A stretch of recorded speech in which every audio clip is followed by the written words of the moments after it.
quand nous nous voyons à travers ces étiquettes, nous ne voyons pas tout notre potentiel.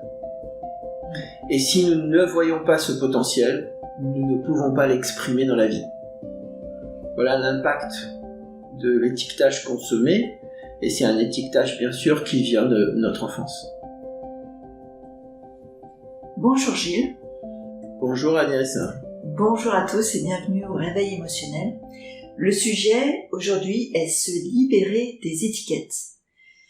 Gilles, pourquoi as-tu choisi ce thème pour cette interview ? Alors c'est un thème majeur.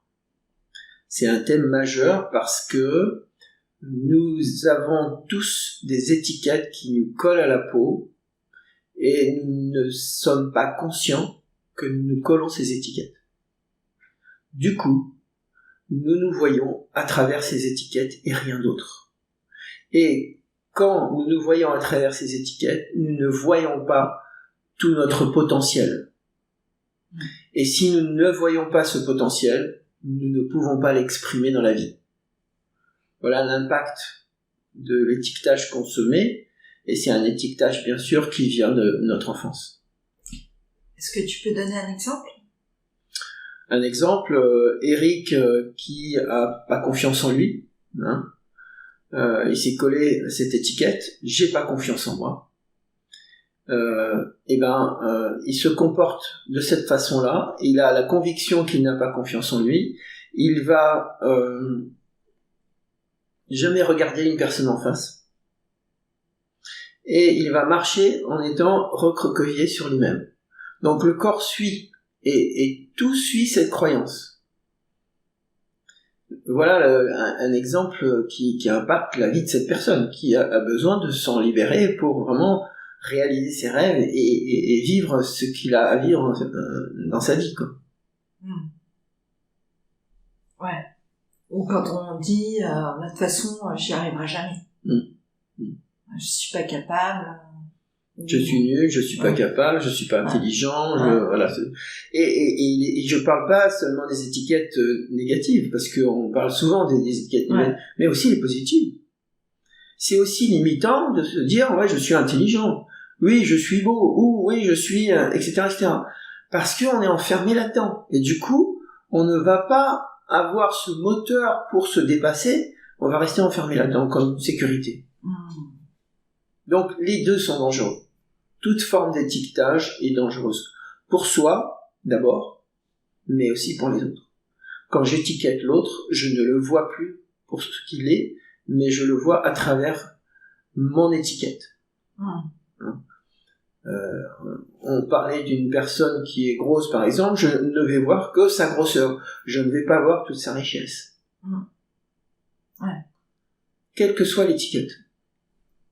Ouais, d'où l'importance de chaque fois qu'on revoit une personne qu'on a étiquetée, c'est de la regarder avec un nouveau regard, par exemple. C'est de la regarder telle qu'elle est aujourd'hui, dans l'instant présent, comme on dit. C'est ça. C'est de voir la personne comme elle est, et pas comme on croit qu'elle est.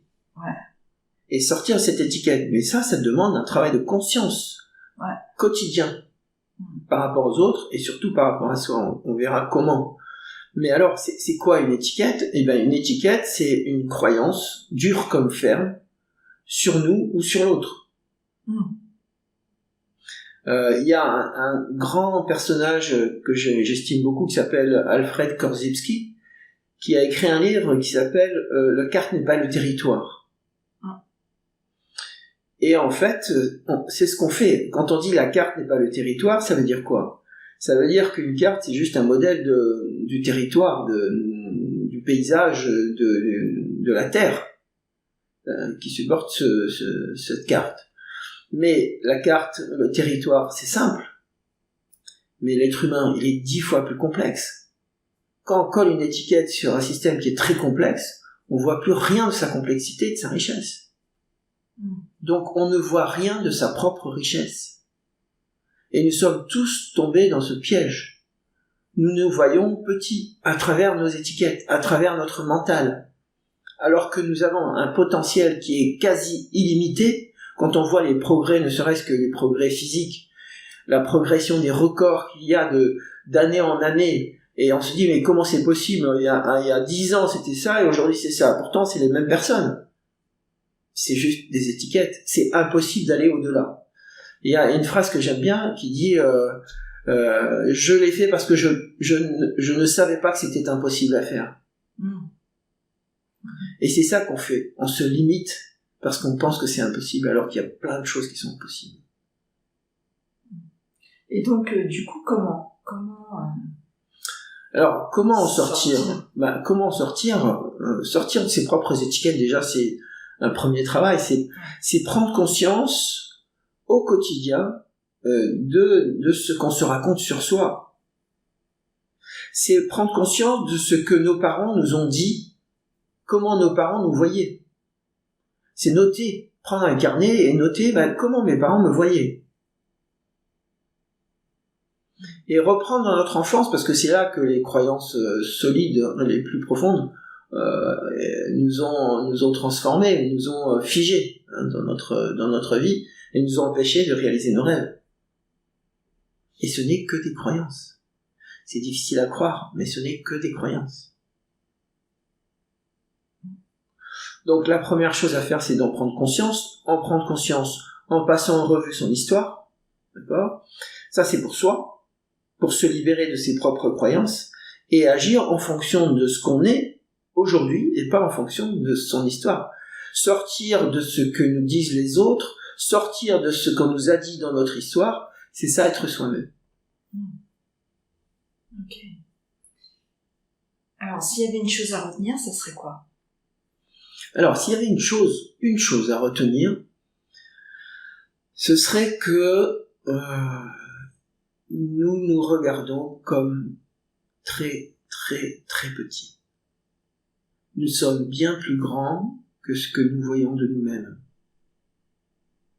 Il y a une phrase que j'aime bien, qui dit si tu savais qui tu es, tu n'aurais jamais peur. Et j'aime beaucoup cette phrase. Voilà, je finirai là-dessus. Merci, Gilles. Merci. Si tu aimes cette vidéo et que tu veux nous encourager à continuer, nous t'invitons à t'abonner à la chaîne, à liker l'épisode et à laisser un commentaire pour nous donner ton avis. Tu peux aussi partager cette vidéo avec ton entourage si tu penses que ça peut les intéresser.